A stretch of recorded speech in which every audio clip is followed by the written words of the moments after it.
Now, good morning, students. Now, the lecture 3 of second unit is about the simple queue. Okay. In this lecture, we will discuss what do you mean by simple queue, what are its algorithm, how we will do it, its insertion operation, and how we will do it the deletion operation. Okay ये 4 topics हम इसमें cover करेंगे. ठीक है. First of all, what do mean by simple Q. Simple queue is nothing but a normal Q. Just like अभी तक जितने हम लोगों ने एग्जांपल देखे थे प्रीवियस 2 लेक्चर में क्यू से, वो सब आपका सिंपल क्यू में ही इंसर्शन, डिलीशन और आपका जो यूजिंग स्टैक था वो इम्प्लीमेंटेशन वो just all about through the simple queue. Okay. Now अब simple queue is a normal queue where insertion takes place at the front of the queue and deletion takes place at the end of the queue. Simple आपको यही लिखना है, इससे ज़्यादा आपको कुछ भी नहीं लिखना है. Insertion from the front and deletion from the end of the Q, that is called the rear point of view. Okay. Now first algorithm. तो आप इंसर्शन एल्गोरिदम देखते हैं तो आप इंसर्ट करने के लिए सबसे पहले क्या देखोगे आप. ठीक है. आप एक क्यू बनाओ. ठीक है. क्यू की जो मैक्सिमम साइज़ है लिखो कॉपी पे, क्यू साइज इक्वल टू 5. मतलब क्यू की साइज़ क्या है आपकी 5 है, जिसमें जो एलिमेंट आप इंसर्ट करा रहे हो A B C D E 5 element आप इंसर्ट करा रहे हो. आप इंसर्ट कराओ ए, सेकंड में B, third D, fourth second previous से देखते हैं. साइज 5 लो. फर्स्ट एलिमेंट उसमें ए इंसर्ट करो, सेकंड पे बी, थर्ड पे सी, फोर्थ पे डी और फिफ्थ पे ई. 5 एलिमेंट इंसर्ट करा दिए. अब इन पांचों एलिमेंट को जो मेमोरी रेफरेंसेस दे रहे हो, मैं that is called the array indexing. उसकी इंडेक्सिंग स्टार्ट करो 0 से. ए को 0 दो, बी को 1, सी को 2, डी को 3 और ई को 4. अब लिखो कि आप जो एलिमेंट अब आप इंसर्ट करा रहे थे तो वहाँ कहाँ से करा रहे थे आप, रियर एंड पॉइंट से करा रहे थे. तो अभी जो वैल्यू है वो रियर की क्या होनी चाहिए 4 और फ्रंट की क्या वैल्यू होनी चाहिए, डेट इज कॉल्ड 0. फ्रंट 0 और रियर की क्या वैल्यू होनी चाहिए 4. ये आप सोच रहे होगे कि सर आप 0 और 4 कहाँ से इसको उठाए हो. तो ये आपका एरे इंडेक्सिंग है. ठीक है. स्टार्टिंग में जब क्यू पूरा एम्प्टी रहता है तो उस क्यू की जो वैल्यू होती है वो क्या लेते हो, फ्रंट और रियर -1. और जैसे ही कोई एलिमेंट उसमें इंसर्ट कराते हो, whatever you insert in that queue, the front and rear value should be increased by 1 and that indexing is called the 0. वो इंडेक्सिंग क्या हो जाएगी 0 हो जाएगी. ठीक है. इसी तरह एक एक पॉइंट आप बढ़ाते रहोगे. जब आप इंसर्ट कराते रहोगे तो इंसर्शन में सिर्फ और सिर्फ रियर वैल्यू इंक्रीज करते रहेगी और डिलीशन में सिर्फ और सिर्फ फ्रंट वैल्यू इंक्रीज करते जाएगी. नाउ अब आपके पास 3 डेटा है जो सभी स्टूडेंट्स आप लोग मिला लीजिए. फ्रंट की वैल्यू 0 पे है, रियर की वैल्यू 4 पे है और साइज ऑफ क्यू है वो क्या है 5 है. ठीक है. अब आते हैं सिंपल क्यू का एल्गोरिदम, इंसर्ट ऑपरेशन के एल्गोरिदम पे. इसमें क्या लिखा हो स्टेप फर्स्ट में, इफ रियर इज ग्रेटर या equal to size -1 then write queue is overflow. तो अब देखिए रियर अभी क्या है आपके पास 4 है. ध्यान दीजिए हम लोग इंसर्ट ऑपरेशन करा रहे हैं, राइट. तो और साइज कितना है 5 है. तो रियर कितना है 4 है. 4 ग्रेटर और इक्वल टू साइज कितना लिया था 5 -1, डेट इज 4 इक्वल टू या ग्रेटर देन 4 ग्रेटर या इक्वल टू 4. क्या ये कंडीशन सही है? बिल्कुल सही है. अगर ये कंडीशन सही है इसका मतलब आपका क्या है, क्यू इज ओवरफ्लो. मतलब जो क्यू में सारे जो एलिमेंट हैं जो आपने इंडेक्सिंग लिया था वो क्या हो गया, सारा का सारा फुल हो गया. अगर ऐसा नहीं है, सपोज करो यहाँ पर अगर ई एलिमेंट को ई एलिमेंट हम इंसर्ट नहीं करते हैं तो अभी जो रियर की वैल्यू कहाँ पर होती वो 3rd पे होती. तो अब आप फिर से एल्गोरिदम चलाओ, रियर की वैल्यू 3 लेकर, क्या 3 इक्वल टू और ग्रेटर देन 5 -1 डेट इज़ 4. क्या यह है कंडीशन? ये कंडीशन ट्रू नहीं हो रहा. तो नहीं हो रहा तो इसका मतलब क्या करेंगे, इसका मतलब स्टेप 2 पे आएंगे। और स्टेप 2 क्या बोल रहा है, rear plus 1 is equal to rear, मतलब जो पहले की जो रियर वैल्यू थी, पहले की रियर वैल्यू कितनी है, 3 है, ठीक है। तो 3 में क्या करेंगे, एक एलिमेंट को ऐड कर देंगे, दैट इज कॉल्ड 4, और उसको फिर असाइन करा देंगे रियर वैल्यू जो कि करंट वाला होगा, और वो अभी क्या है, वो 4 है। इस तरीके से आप क्या कर पाओगे, हर एलिमेंट को इंसर्ट कर पाओगे, राइट। तो सबसे पहले माय डियर स्टूडेंट्स आपको क्या चेक करना है कि रियर शुड बी ग्रेटर और इक्वल टू साइज -1। अगर ये कंडीशन ट्रू होती है तब तो आप ओवरफ्लो हो जाएगी, अगर ये कंडीशन फॉल्स होती है तभी आप किसी एलिमेंट को आप इंसर्ट करा पाओगे। और जैसे आपको वो स्पेस फ्री मिला तो उस स्पेस जो फ्री स्पेस है उस पर आप क्या ऐड करोगे, जो एलिमेंट जो आपको इंसर्ट कराना है दैट इज कॉल्ड एक्स, और वो एक्स वैल्यू क्या होगी, वो उस क्यू का वो रियर हो जाएगा, that is called your next pointer of address, उस क्यू के नेक्स्ट एड्रेस का वो पॉइंटर होगा। स्टेप 4 क्या बोल रहा है कि इफ फ्रंट इक्वल टू -1, अब अगर यहाँ पर फ्रंट इक्वल टू -1 है, इसका मतलब क्या है कि पूरा का पूरा क्यू खाली है, पूरा का पूरा क्यू क्या है, खाली है। अगर आप इंसर्ट कराने जा रहे हो और पूरा का पूरा क्यू खाली है तो वहाँ पर जो फ्रंट की वैल्यू होगी वो क्या हो जाएगी, 0 हो जाएगी। ये एक स्पेशल कंडीशन होती है किसी भी क्यू का, ठीक है, कि जब आप कोई भी फर्स्ट एलिमेंट आप इंसर्ट कराने जा रहे हो तो उस एलिमेंट की जो स्टार्टिंग में वैल्यू होती है फ्रंट और रियर की, वो हम लोग क्या लेते हैं, -1 लेते हैं। और जैसे ही कोई वैल्यू इंसर्ट हो जाता है तो फ्रंट की वैल्यू फिर 0 से काउंट करते हैं और रियर की भी वैल्यू फिर हम 0 से काउंट करते हैं। और जब इंसर्शन ऑपरेशन होते रहता है तो फ्रंट की वैल्यू 0 ही स्टेबल रहती है, फ्रंट की वैल्यू कभी नहीं बढ़ेगी, और रियर की वैल्यू एक एक करके वो इंक्रीमेंट होते जाती है, ठीक है। अब आते हैं डिलीशन ऑपरेशन पे। ये जो एक्स्ट्रा पॉइंट दिया था, ये फ्रंट इक्वल टू -1, वो डिलीशन में काम आता है, ध्यान से देखिएगा। डिलीशन ऑपरेशन, अगर आप यही एलिमेंट को जो पहले वाला एग्जांपल लिया था उसी में से अभी जो हमारे पास कंडीशन बच रही है, बनी है, स्टार्टिंग में जो एड्रेस लिया था वो क्या था, फ्रंट 0 रियर 4 पे ई एलिमेंट के साथ और साइज इक्वल टू 5, ओके। अब आते हम डिलीट करना चाहते हैं, तो डिलीट करेंगे कहाँ से करेंगे, हम फ्रंट एंड पॉइंट से करेंगे। तो सबसे पहले मैंने आपको क्या बताया था कि डिलीशन है, कहाँ से कर रहे हो, क्यू से कर रहे हैं। तो सबसे पहले ये चेक क्यू करो कि क्यू पहले से तो खाली नहीं है। अगर क्यू पहले से खाली है तो मुझे क्या चेक करना पड़ेगा, सिर्फ और सिर्फ फ्रंट की वैल्यू, रियर की वैल्यू मुझे चेक करने की ज़रूरत ही नहीं है। अगर फ्रंट अगर ये शो कर दे कि वो -1 है, इसका मतलब क्या है, क्यू खाली है। अगर फ्रंट की वैल्यू 0 है, अगर फ्रंट की वैल्यू 0 या वाट एवर कुछ और है, -1 तो नहीं है, इसका मतलब उसमें एलिमेंट कुछ ना कुछ है, बट वो -1 नहीं होना चाहिए। तो सिर्फ और सिर्फ एक वैल्यू से हमें पता चल जाएगा कि आपके क्यू में कोई एलिमेंट है या नहीं, और that will be the front equal to -1। Now go to the algorithm step number first. If front equal to -1 then write queue is underflow, मतलब कोई एलिमेंट है ही नहीं, तो आपको क्या करना है, वापस आ जाएगा, वो क्या शो कर देगा, एरर शो कर देगा। नाउ स्टेप 2, अगर ऐसा नहीं है, अगर ऐसा नहीं है तो क्या रिटर्न करेगा, क्यू, और वो फ्रंट की वैल्यू जहाँ पर वो फ्रंट वो लाइक कर रहा है, आइदर 0 होगा या 1 होगा या 2 होगा या 3 होगा या 4 होगा, ठीक है। तो जैसे ही वो वैल्यू आपको निकल जाए, ठीक है, तो आप उस एलिमेंट को क्या कर दोगे, डिलीट कर दोगे, ठीक है। आप क्या करोगे, डिलीट कर दोगे और क्या चले जाओगे, फ्रंट इक्वल टू फ्रंट +1, आप एक उसमें इंक्रीमेंट कर दोगे, ठीक है। अब ध्यान से देखो स्टेप 3 में, अगर ऐसा हो जाए कि फ्रंट और रियर, ऐसा हो जाए कि फ्रंट और रियर दोनों एक ही जगह पे आ जाए, दोनों एक ही जगह पे आ जाए, जैसे कि फ्रंट भी 4 आ जाए और रियर भी 4 आ जाए, इसका मतलब क्या है,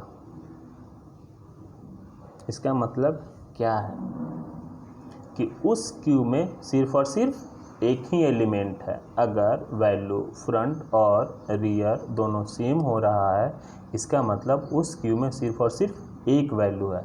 अगर उस वैल्यू को आप डिलीट कर दोगे तो फ्रंट और रियर की क्या वैल्यू हो जाएगी, 0 हो जाएगी, मतलब उसमें कोई एलिमेंट अब है ही नहीं है।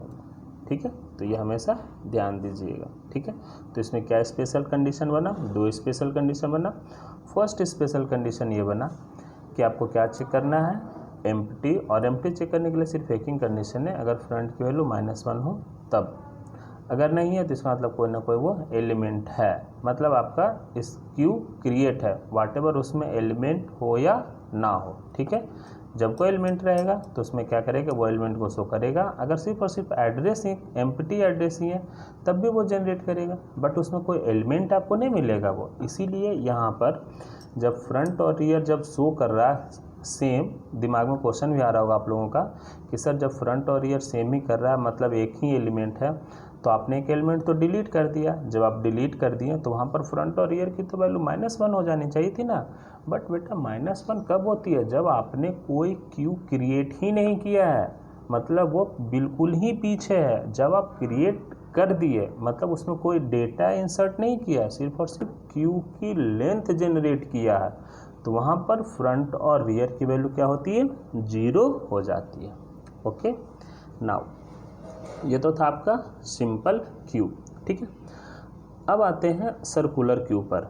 ठीक है, सर्कुलर क्यू कुछ नहीं है, जस्ट यहाँ पर देखो सिंपल क्यू में हम लोगों ने क्या देखा था कि फ्रंट और रियर, ठीक है, फ्रंट और रियर दो अपने अपने एंड पे थे। ठीक है, किसी को पता नहीं था कि फ्रंट की जो रियर है वो 4 पे है या मतलब कहाँ पे है, इसको फ्रंट को नहीं पता।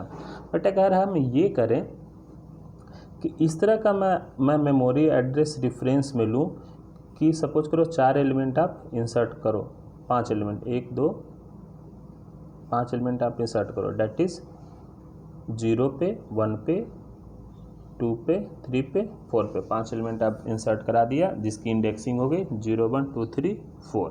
ठीक है, तो सबसे पहले सर्कुलर क्यू के जानने के लिए आप ये ध्यान दो कि कोई भी चीज़ सर्किल कब बनती है, कोई भी थिंग्स सर्किल कब बनती है।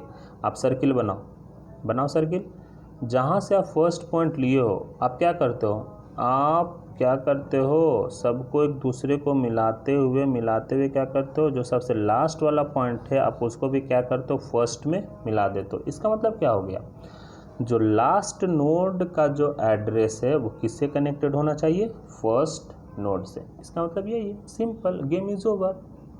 Circular queue is nothing but a simple queue, but the address of last node is connected to the first node. वहाँ पे क्या है कि जो लास्ट नोड का एड्रेस है वो फर्स्ट नोड में कनेक्ट होना चाहिए, बस सिंपल, गेम इज ओवर। और कुछ है नहीं इसमें भी सेम इंसर्शन और डिलीशन वैसे ही होगा।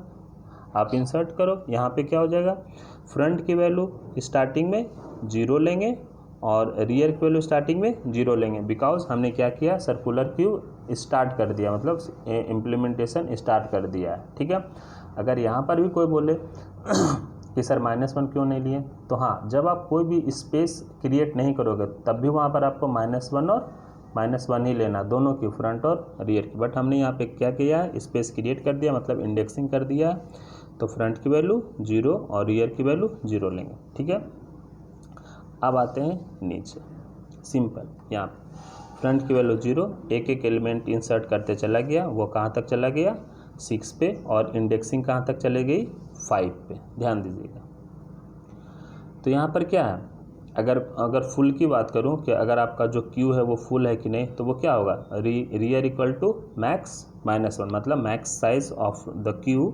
-1 इक्वल टू रियर। अगर ये सही है, इसका मतलब आपका क्या है कि क्यू आपका फुल है। ठीक है, अब अगर डिलीशन करते जाओगे तो अगर डिलीट करोगे तो आपकी फ्रंट की वैल्यू बढ़ते चली जाएगी, बट आपका एलिमेंट उसमें से क्या है, वो स्किप होता चला जाएगा। ठीक है, लाइक दिस, 0 1 को हम 0 और यहाँ से 1 और 2 एलिमेंट को हटाया तो एलिमेंट कहाँ पे चला गया, 3 पे, but the index of front will goes to the 2। ये क्या था, queue after deletion of first 2 elements. ठीक है, ये आपका फर्स्ट है। अब थोड़ा सा ध्यान देने वाली बात यह है, ठीक है, कि अब सर्कुलर क्यू हम ले रहे हैं। ठीक है, तो सर आप तो बताया था कि वहाँ पर मैक्स साइज -1 कर देते हैं तब रियर निकल के आ जाता है, बट हम सर्कुलर क्यू में कैसे करेंगे? सर्कुलर क्यू में तो 4 के बाद 0 वाला एड्रेस आ रहा है, 0 वाला के बाद 1 आ रहा है, 1 का 2, ये इसी तरह घूमते चले जा रहा है। ठीक है, तो एक आप लोग मैथमेटिकल फंक्शंस पढ़ोगे, that is called mod value.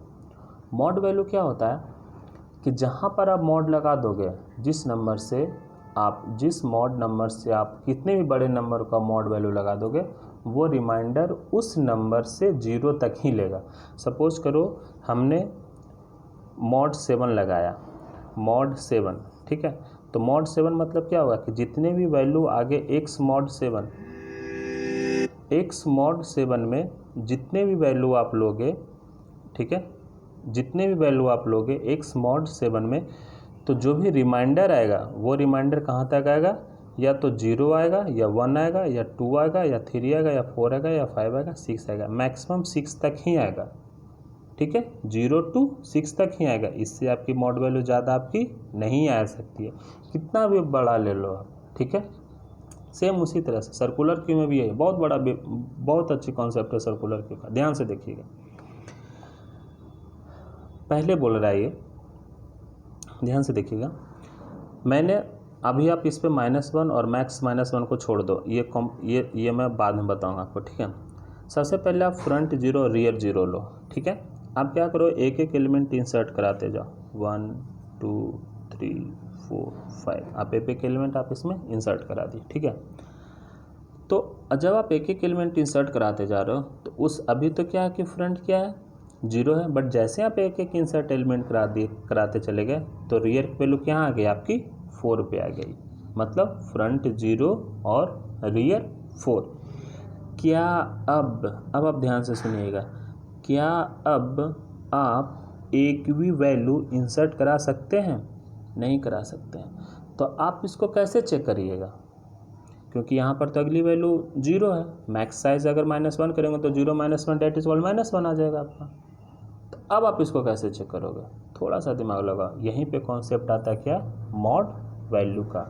यहाँ पर मॉड वैल्यू क्या बताता है कि जो भी आपका रियर का वैल्यू है डेट इज कॉल्ड 4 मॉड 4 लेंगे तो यहाँ पर कितनी वैल्यू आ जाएगी?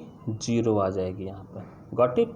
तो यहाँ पर जब आपकी 0 वैल्यू आ रही है, इसका मतलब क्या हो गया कि जो अगला स्पेस है वो क्या है, वो 0 है। और हमने क्यू क्या किया था, 0 से तो स्टार्ट ही किया था। अगर आप क्यू 0 से स्टार्ट कर रहे हो और अगली वैल्यू मॉड वैल्यू तो अगली वैल्यू बताएगी, तो इसका मतलब क्या है कि आपका क्यू क्या है, भरा हुआ है। एक एग्जांपल और लेते हैं, सपोज करो 3 मॉड 4 है, 3 मॉड 4 है, तो 3 मॉड 4 कितना आ जाएगा बताइए? 3 मॉड 4 कितना आ जाएगा? 3 आ जाएगा। इसका मतलब आपका क्या है, एक स्पेस आपका खाली है अभी, वो क्या है आपका 4th है, उसी को क्या करेंगे, रियर बना देंगे और एक पॉइंट क्या करेंगे, उसको मैक्स कर देंगे। ठीक है, अब ये जो पॉइंट आप एक आप इंक्रीज कर रहे हो वही आपका क्या आ जाता है, फिर से मैक्स -1 और फ्रंट की वैल्यू -1। ठीक है, ये बस आपको इम्प्लीमेंट करना है। ठीक है, तो यहाँ पर बस ध्यान देने वाली बात यह है कि सिर्फ और सिर्फ मॉड वैल्यू आती है, बाकी सब इम्प्लीमेंटेशन आपका सिंपल क्यू के जैसा ही है, that is called the your linear queue. सिर्फ और सिर्फ इंसर्शन और डिलीशन थोड़ा सा डिफरेंट हो जाता है लीनियर क्यू से, बट आपका जो मेन कॉन्सेप्ट है कि फ्रंट की वैल्यू -1 ही होनी चाहिए और रियर इक्वल टू मैक्स -1 ही होना चाहिए। ठीक है, अब आते हैं इसकी नीचे पॉइंट। अगर आप कॉम्प्लेक्सिटी पॉइंट पे देखोगे तो फ्रंट वैल्यू निकालने के लिए भी आपको एक ही बार वर्क करना पड़ेगा, रियर वैल्यू भी निकालने के लिए आपको एक ही बार वर्क करना पड़ेगा, इंसर्शन और डिलीशन करने के लिए भी आपको क्या करना पड़ेगा, एक ही बार आपको वर्क करना पड़ेगा। अब आते हैं इंसर्शन पॉइंट पे। ठीक है, जब आप अभी मैंने बताया था कि इंसर्शन आप कैसे निकालेंगे। ठीक है, तो इंसर्शन जब आप करना चाहोगे तो आपको दो चीज़ों की ज़रूरत पड़ेगी, एक तो फ्रंट और रियर की करेंट वैल्यू जो आपकी उसमें वैल्यू है, और दूसरा size of that Q. Size आपका क्यू क्या है, ये तो मैं आपको बताया था लास्ट में कि मॉड वैल्यू कैसे निकालते हैं। अब आते हैं इंसर्शन पे। किसी भी एलिमेंट को सर्कुलर क्यू में इंसर्ट करने के लिए सबसे पहले आपको पता लगाना है कि क्यू फुल है या नहीं। और क्यू फुल है कब पता चलेगा, जब आपकी रियर में ध्यान से देखो, जब आपका रियर में अगर एक इंक्रीज कर दें और उसकी मॉडुलस वैल्यू अगर साइज से कर दें, that is called maximum size से, अगर वो रिटर्न कर रहा है आपकी फ्रंट की वैल्यू को, इसका मतलब क्या है, क्यू क्या आपका फुल है।